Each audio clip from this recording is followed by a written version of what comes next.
Hello, everyone. Thank you so much for tuning in for another live stream. The child killing pedophile state is at it again with more strikes against innocent civilians inside of the Gaza Strip, leading to the martyrdom of 28 people, 17 of which at least are women and children. We're talking about children, 3, 4, and 5-year-olds, and women in another barbaric, hideous attack of the genocide terror forces of Israel. Yesterday, they also carried a strike against Lebanon, killing dozens of people in the Ain al-Hilwi refugee camp in what is viewed as a de facto restarting of the full-scale genocide in Gaza, and another attempt of Benjamin Netanyahu to turn everything into flames again. Let's begin with some of the details. The health ministry in Gaza is saying that ever since the ceasefire took effect, 393 violations took place by the terror forces of the depraved, sick Zionists, and over 270 people were martyred, 279 civilians to be more accurate. We're talking about regular breaches here, and what we called at the time a shift from a full throttle genocide to a slow-mo genocide by the depraved satanic cult against the Palestinian people. Now, however, the strike that took place today against the innocent civilians, again, horrifying images similar to the ones that we saw during the genocide. Too graphic to publish here, of course. If you want to see some of the details, you can go and follow me on my X account. Why is Benjamin Netanyahu doing that? Because now it's clear the man is literally targeting everyone left, right, and center, killing people in Lebanon, killing people in Gaza, and killing people everywhere that he wants to kill people. But what is the reason behind this, and where is Benjamin Netanyahu looking to take the region to? We need to understand a couple of things. Firstly, and not surprisingly, the Zionists are still getting away with this as if nothing happened. So 40 people get killed in Lebanon and Palestine in the course of less than 24 hours. And that's normal, because that's what these chosen ones do, they kill people. So no accountability, nothing. Everyone will buy, of course, the same old, the broken record. I mean, you can't call it broken. I mean, the burnt, annihilated record. The annihilated record of Hamas, and we target Hamas. In Lebanon, it's Hamas. In Gaza, it's Hamas. In Israel, they have Hamas, supposedly. Everything is Hamas, of course. But, of course, by the results of these strikes, we see exactly who Israel is targeting, because had Israel wanted to target an individual, they proved that they can carry out precise strikes if they want to. They can kill Ismail Haniya in a flat in Tehran and, not kill anyone else. And they can target someone with a drone if they wanted to, without leading to more casualties. But this is the nature of the genocidal pedophile entity, killing people left, right, and center because they want to kill people. They have bloodlust. Listen, if we don't understand the nature of these people, you can just stop watching and listening from now. Okay? We're talking about people who have certain beliefs and rituals that they carry out. They are bloodthirsty, bloodlusting monsters who appear to be human. That's what we're talking about. So let's not pretend that they're normal human beings, okay? Some of these killings that they conduct are ritualistic killings, like the ritualistic killings when they conducted them in Gaza that correlated with some of their festivals and holidays and, religious events. We're not talking about something here out of the ordinary. We're proven.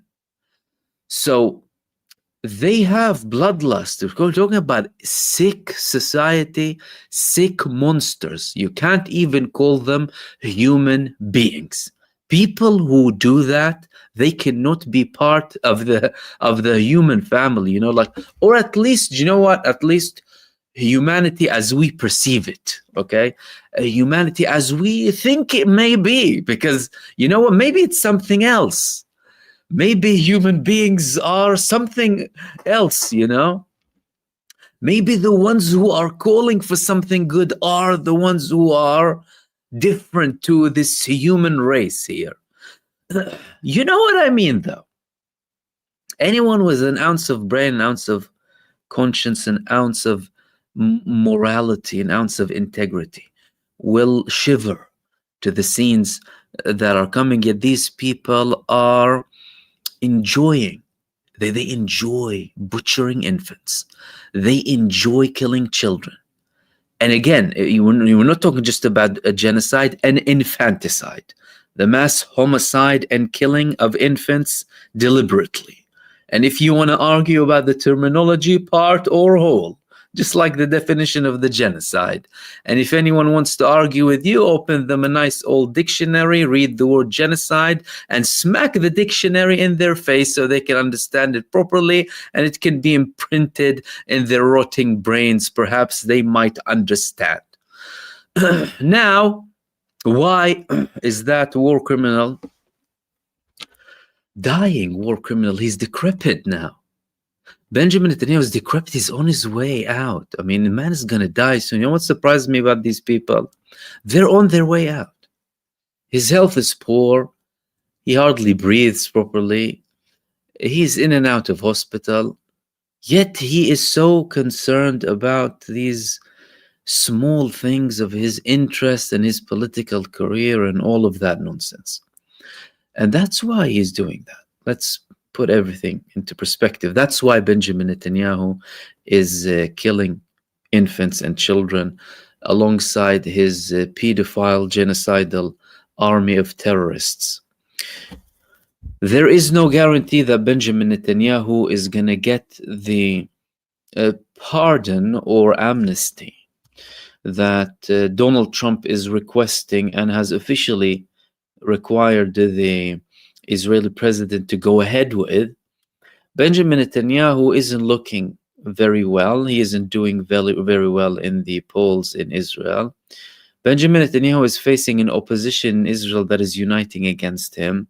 Several leaders of the Israeli opposition were meeting to conducted meetings to form somewhat of a coalition that may not necessarily go up until the last second, but to stand against Benjamin Netanyahu's government so that they can take him down and so that they can, that's it, get Benjamin Netanyahu out of the political scene.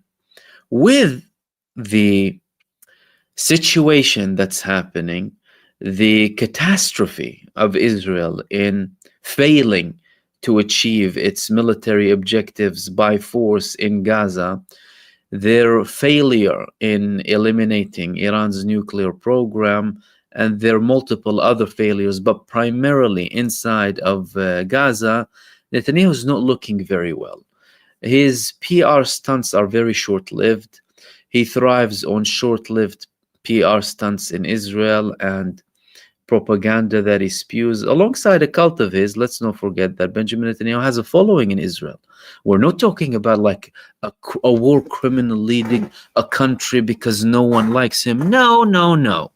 Very many people like him, and many of those who do not like him in Israel support genocide and support the mass killing of infants and Palestinian people. And if you don't believe me, go read the stats. However, Netanyahu is primarily concerned about himself. He doesn't care about his followers. He's there to fool them so they can vote for him and he can remain in power. Now that he's losing a lot of popularity, or at least losing in the polls, still with a high level of cult following. There's a million of or so of Netanyahuists in Israel. So not just genocide supporters and supremacists and apartheid and what have you. No, Netanyahuists. So if you have any examples in history about certain cult leaders, you have a prime example here. He is running a state. They called it Israel. His name is Netanyahu or Milakovsky or John, whatever his name is. We don't really know exactly who the man is. Multiple identities in the US. His father changed his name. The typical example of a fake entity, fake nation with imposters who came and immigrated to Palestine to form gangs of terror and expel the indigenous people from their land. Therefore, he is worried and he is conducting these acts now, and multiple questions arise in this situation. Number one, can we call this a ceasefire? I mean, again, that's another proof that you can't call this a ceasefire. Number two, where is the peace man, Donald Trump? Clearly, there's nothing he can do.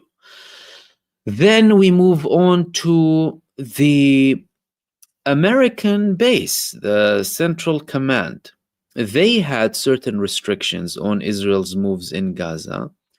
And should we take the previous reports of them having a very high leverage or a very strong say in what Israel doesn't do in Gaza, they approved this operation.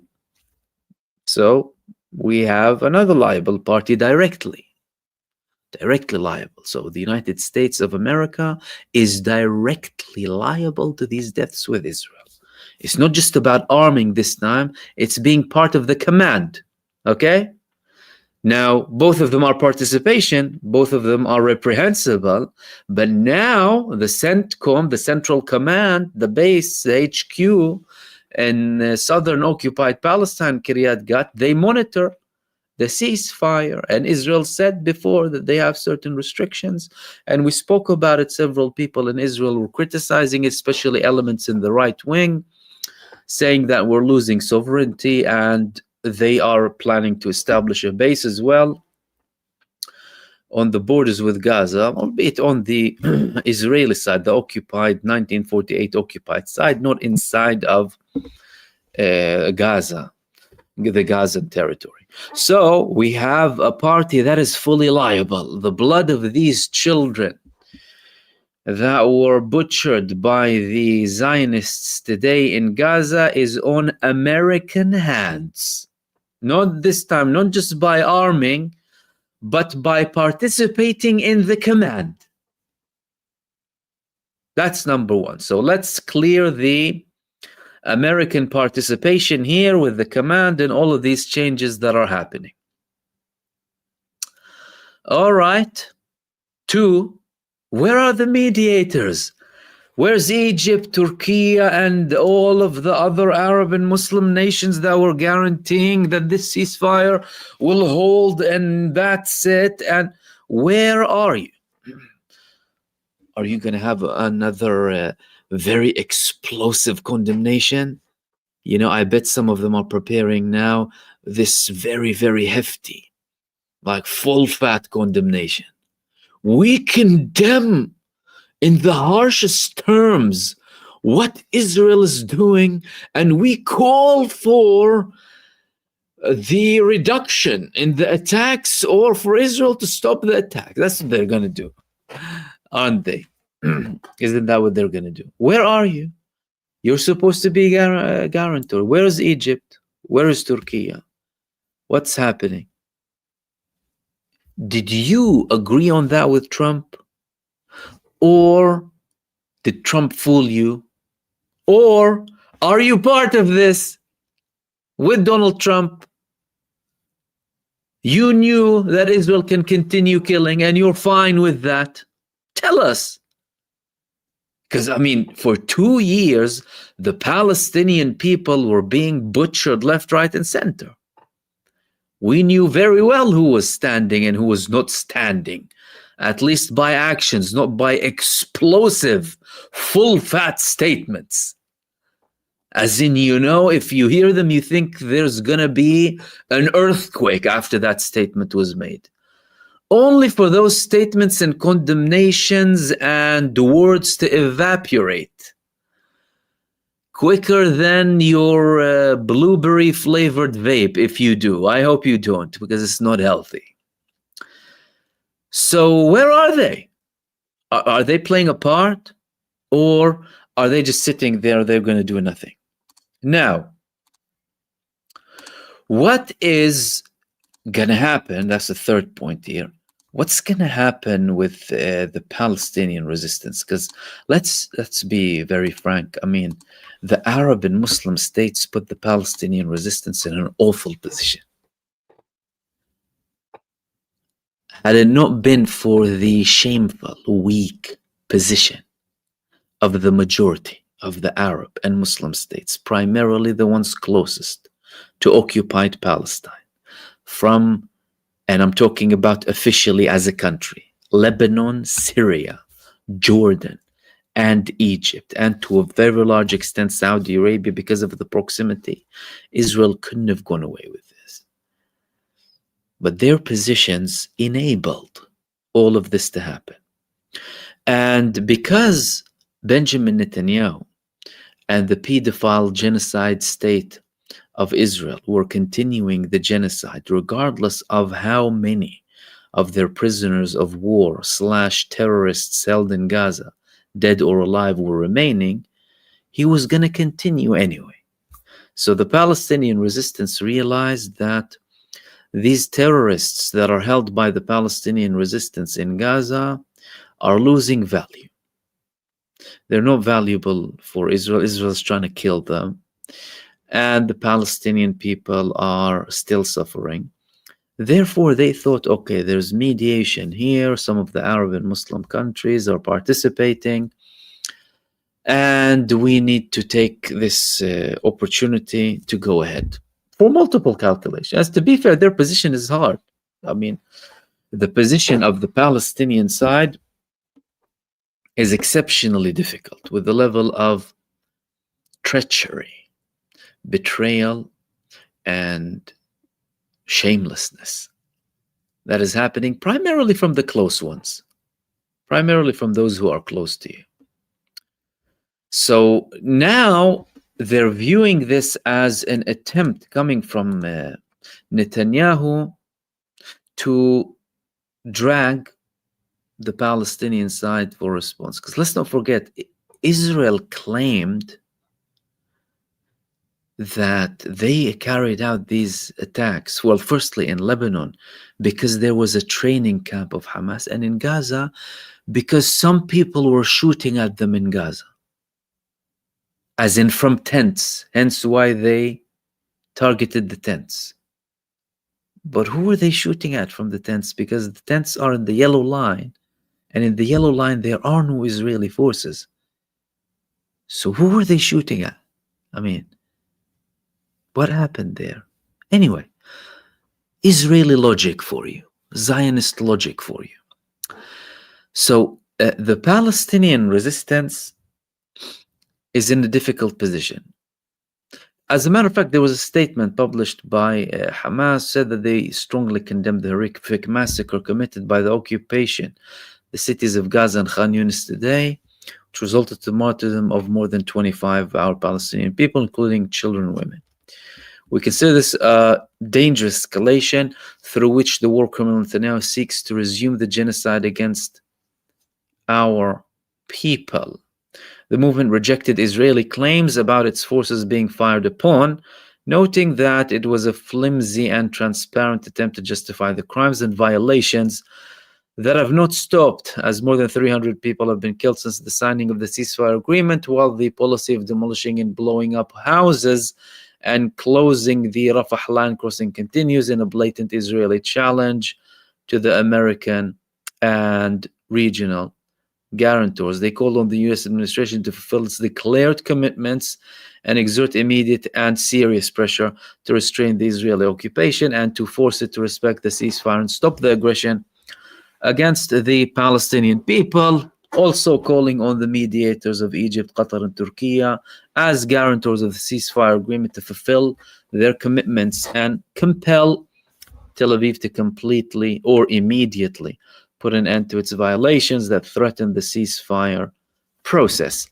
That came from Hamas. What do we understand from this? We understand that Hamas is not intending to respond to these attacks against the civilians as part of their compliance with the ceasefire agreement that they had entered to. A ceasefire agreement that was supposed to end the war. Today we had more clarifications from a senior Hamas figure saying that we didn't sign anything to do with handing weapons or anything. We signed an agreement that will end the war, ultimately end the war. And now we have this situation. How likely is it that some of these mediators or guarantors will do something that will have an impact on the ground? Well, previous examples have shown us that it's possible, because Benjamin Netanyahu had several very large breaches, as in, when I say large breaches, as in massive attacks that killed dozens of people.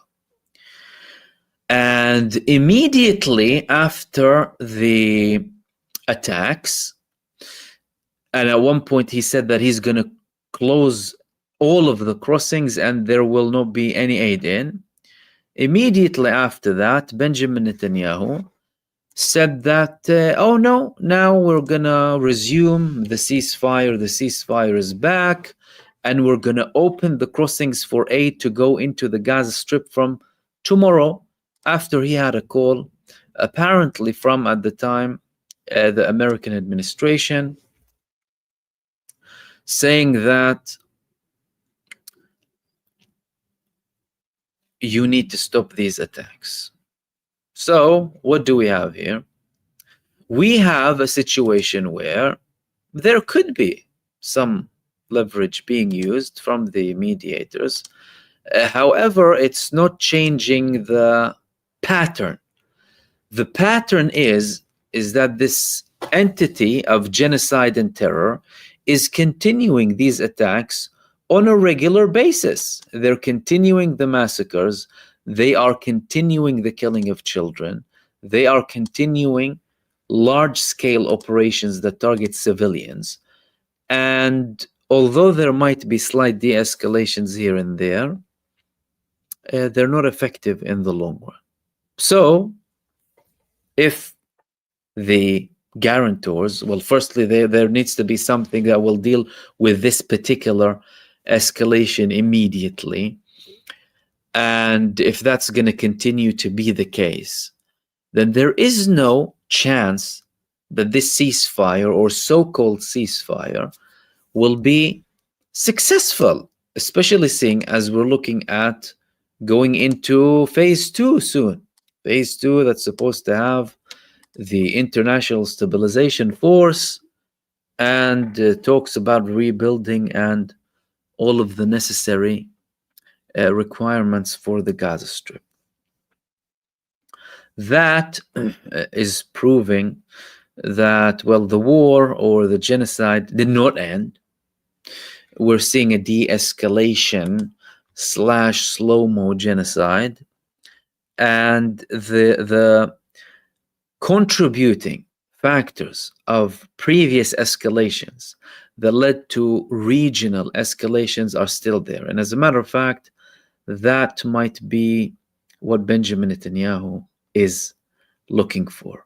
The response to this would consider the fact that Netanyahu is trying to use this for his own political and personal gain, and without any mechanism to deter the child-killing, genocidal, infanticidal, pedophile entity of Israel with force, with enforcement of international law, they will continue their aggression and their genocide against innocent civilians, not only in Gaza, but in Lebanon, in Syria, and across all of the globe.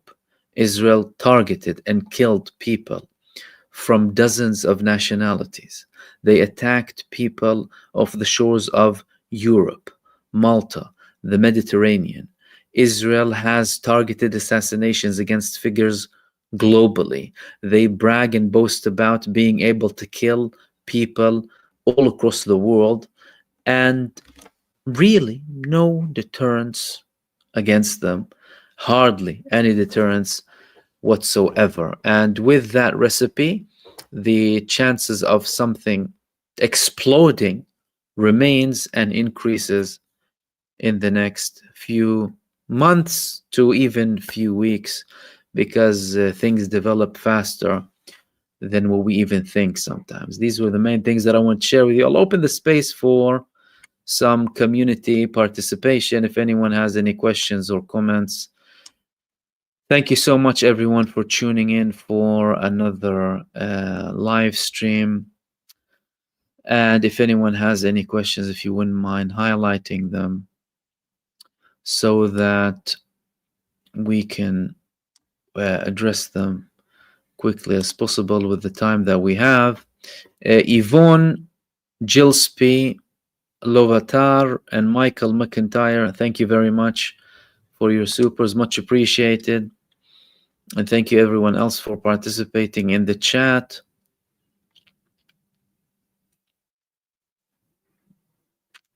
And Yvonne, you say they attack people across the world. The Muslims don't see the rest of the world as human. Absolutely, 100%. 100%. And they brag about it. Look at Charlie Kirk's death. Don't tell me that wasn't Israel over there. As Israel written all over it, and they wanted to send a message to everyone who dares to start criticizing them. And now we have reports that these people, or this man, was planning to criticize Israel even more. And they killed him in broad daylight. So, no, they don't. And the mainstream and the politicians still undermine the level of threat that they pose, that these criminals pose, and they're still trying to use the same old recycled garbage to try and ban people from criticizing them, as if they're some sort of a protected group or something, as if they're above criticism. You know, they've brainwashed the population so much with World War II propaganda, you know, showing people that they were on the right side of history, and then they thought, oh, these poor little victims, and that's a continuation of that victimhood. And there's these American Zionists, some of the Zionists in the United States, so they almost worship them. As a matter of fact, some Zionists say that Christians should worship them, should worship each and every single one of them. That's how we're viewed, the Goyim, in their view. Go explain that, though, to the weak or those who are afraid. It's difficult to speak with these people, but thankfully, I mean, it's clearer than the sun nowadays, isn't it? And they're struggling very much in the United States. As a matter of fact, now you can write the whole Republican/conservative side in the United States. They're fierce now against the Zionists. You can say that the majority is turning against them. Safely say. And thankfully that awareness is growing, but on the other hand, the propaganda is growing, the restriction is growing, and the restrictions on social media are growing. So now we have Larry Ellison got hold of TikTok. The algorithm doesn't necessarily work in the favor of the truth, does it? Or lets things be. I mean, if the algorithm just, you know, No, we have manipulated algorithms today. Shadow banning is real. So that's something that we're going to constantly have to battle in the war on the awareness. The war on the awareness and the war on the truth. The war against propaganda. But you're absolutely right. Feminist News Network, Salam, what about Yemen? Are they still in the fight? They said that they respect the ceasefire and they will go with what the Palestinian resistance agrees upon. And the Palestinian resistance position is still sticking to the ceasefire agreement. So long as that's the case, they're most likely going to remain in that position. However, they will open at any given time. And Alan Marwin as well, thank you so much for your super again.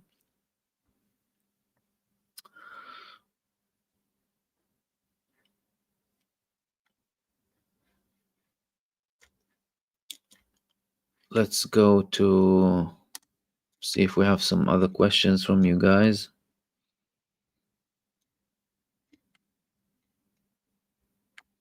And Glenn Huxley, thank you very much.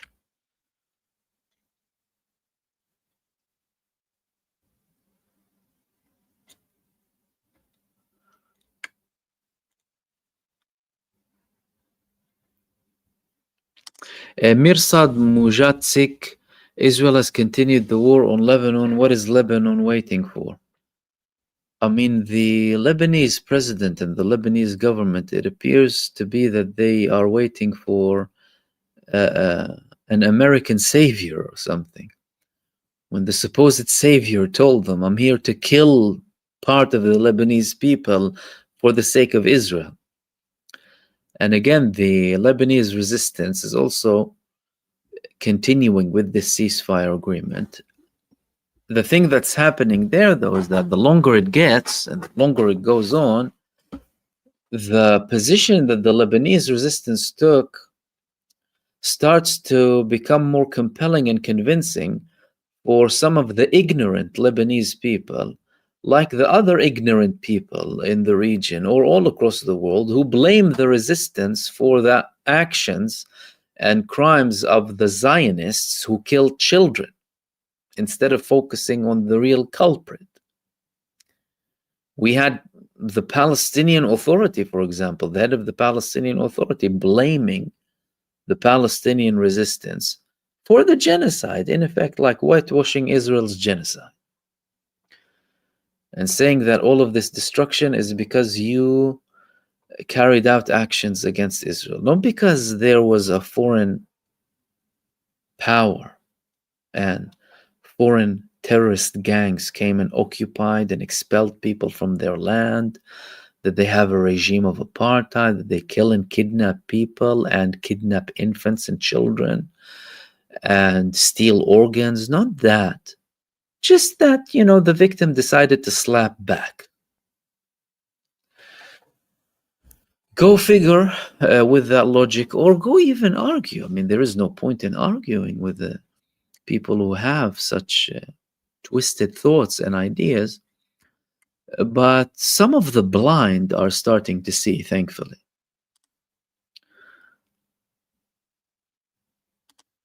Gullyberg, welcome, my friend. Mahmoud, I used to almost see daily on X of American cargo planes landing in Israel as the arms shipments come to a halt. Well, there is no confirmation that this came to a halt. I mean, I'm not sure how much we can fully trust monitoring, cargo monitoring online, and how much of the information would be published. There have been, mind you, certain periods where the United States delayed shipments for Israel. But what we know now is they're constantly approving more money, and Donald Trump was bragging about giving them more bombs that they used very well. They used them very well, he said in the Israeli Knesset. He used them very well against children. So we have no knowledge that they stopped, actually. I don't think they have. And Donald Trump, although previous administrations also tried to sometimes have some sort of restrictions, the lobby comes and prevails. The Israelis are the masters in the United States. That goes back even before the establishment of Israel as a country.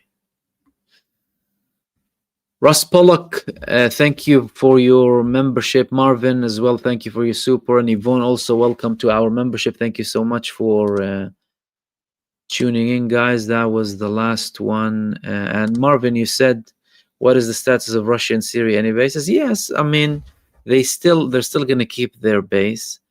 They have a certain location inside of Syria they're going to maintain. The new Syrian authorities are maintaining communication with them, and they're building a new relationship with them. So they weren't completely outside of Syria. So they still remain there, and they have an impact, and they have a say in what happens there. TMZBG, what are the developments on the international force and when it would come into effect? It's in a terrible state. The whole progress of an international force is all over the place because, number one, there are significant gaps between what the child-killing Zionists want and what the Palestinians want, and some of the mediators do. Israel wants an extension of its child-killing terrorist army in Gaza to conduct actions against the Palestinian resistance, and it wants the ISF to have a set of rules of engagement that would allow them to open fire against the Palestinian resistance, and they want them to have a primary role in disarming the Palestinian resistance. Basically, they want an army to continue where they failed, because what is that? That's an admission of failure. But of course, the Zionists won't admit that they failed. Well, some of them might, but not like Netanyahu and co. They failed miserably. They were humiliated by the Palestinian resistance. Their depraved TikTok diaper army was wiped off in the sand of Gaza. So they want an ISF to go and take the role. The Arab and Muslim countries told them, hell no. Now they're trying with some European countries. They want some Europeans to go and die for them. Firstly, the ideal situation was some Arabs and Muslims to go and die for the so-called Jewish state. But then when that didn't succeed, they want to bring a few Europeans to go and die for the so-called Jewish state. Because, well, the Israelis don't want to die for their own country. Many people don't want to serve, over 60% refusal. And that's not going very well, primarily because of the role required by these people. What do I mean by that is there are no defined roles so far. They wanted to send a force with very ambiguous terms. That failed. The countries told them, no, we're not going to do that. And now they're trying their luck with some European countries. Chances are it's also going to fail. And Netanyahu will continue to try, and it could fizzle out at one point, so long as there are no clear lines and no clear objectives and roles for what is called the ISF. It's going to be very difficult for it to succeed. And thank you for that.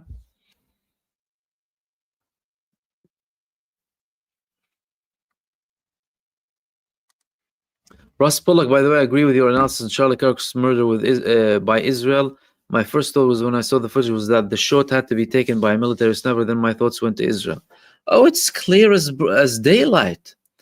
Firstly, look at how Netanyahu rushed to deny the allegations. He put himself in a position where he looks very stupid.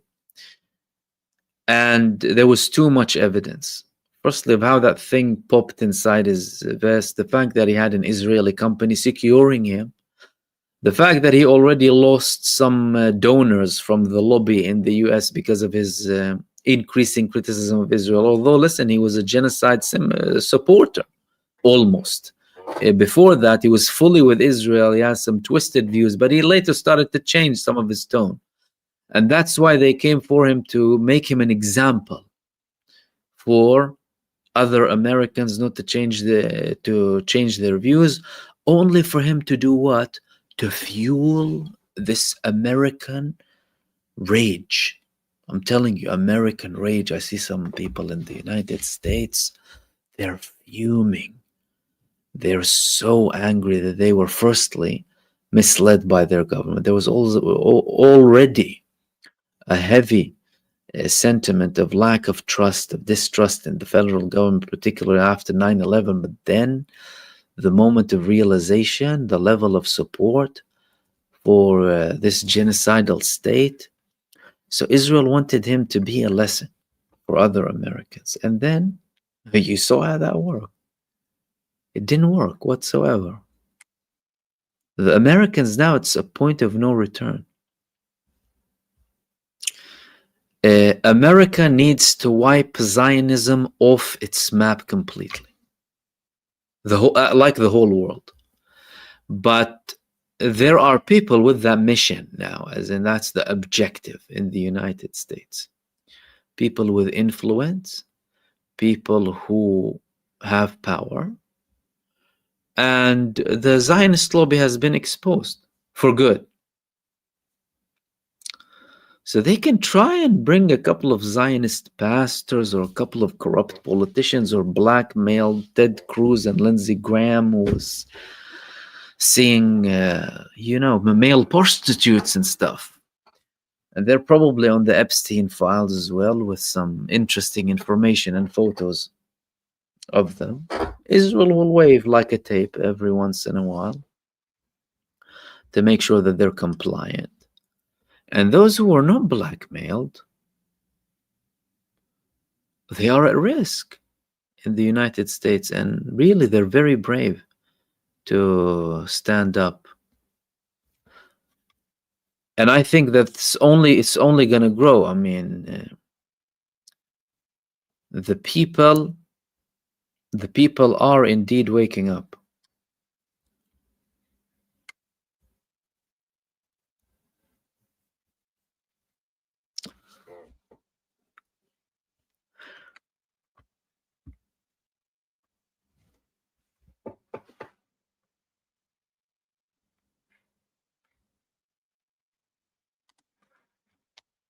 Marvin, I've heard Cyprus having issues. Zai buying up real estate. Heard anything? You think Israel will get a base in Cyprus?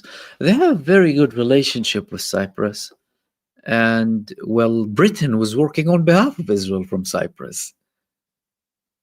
Britain was flying regularly from Cyprus to Gaza to get Israel surveillance.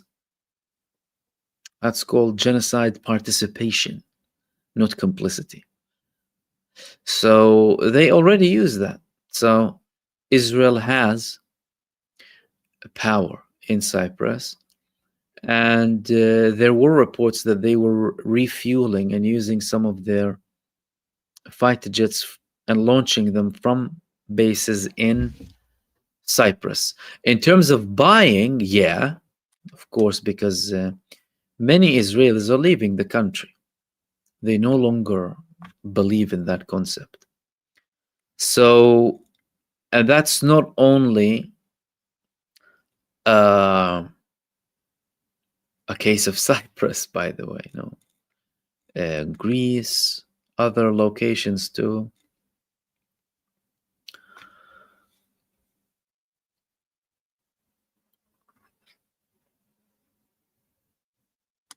Russ, would you please help me understand why Russia doesn't use its influence to bring pressure on the Zionist state?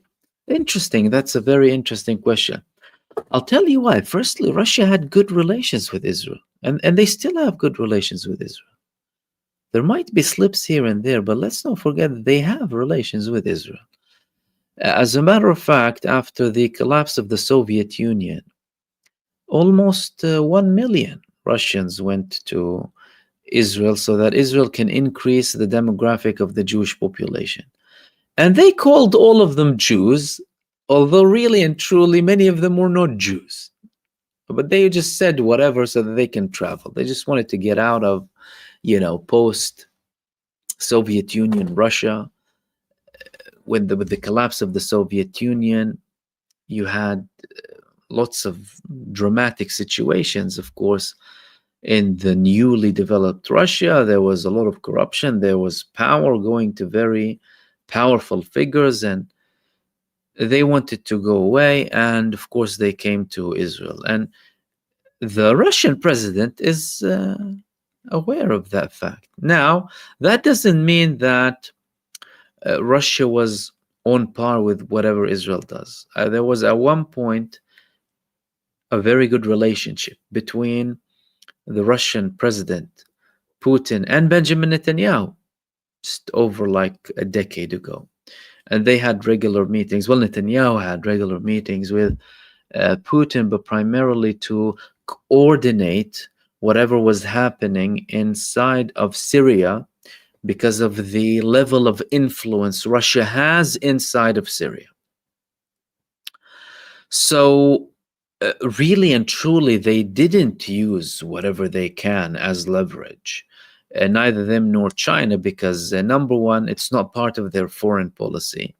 Of course, regardless of how we view that, by the way, because everyone should have done the best of their abilities to stop a genocide.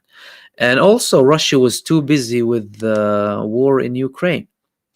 From their perspective, that was a proxy war, and Ukraine was a front. But behind Ukraine, or Zelensky in particular, there was NATO and the United States of America. They were too busy with that to focus too much on Gaza. What they tried to do, however, is balance the developments in both locations and try and use some leverage to gain points on their front. So we saw them inviting, for example, the Palestinian political movements to a summit in Russia, and Sergei Lavrov attended that summit. They were trying to ask the Palestinian political movements to form a united front so that they can make it easier for Russia to speak with their counterparts. That didn't succeed, primarily due to the Palestinian Authority led by Mahmoud Abbas's position in not having anything to do with any resistance, any form of resistance against Israel. But they had certain communication with other countries involved. However, that did not stop Israel's aggression. And I don't believe that Russia used all of its cards to try and reduce that, because they were also considering the fact that, well, the US might use something against them in Ukraine, if that makes sense.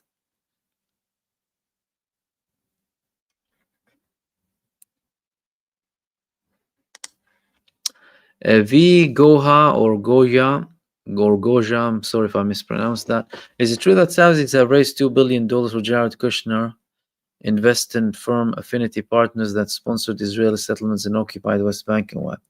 I'm not sure of that, but what I'm sure is the Saudi Arabia is a cash cow for America. You saw MBS today with Trump. He was telling him 1 trillion. He'll give him 1 trillion in investments. And he also showed willingness to join the Abraham Accords. Let's be frank. I mean, the current recipe of the Saudi regime, they couldn't give a damn about the Palestinian cause. They are in bed with Zionists and with the American administration.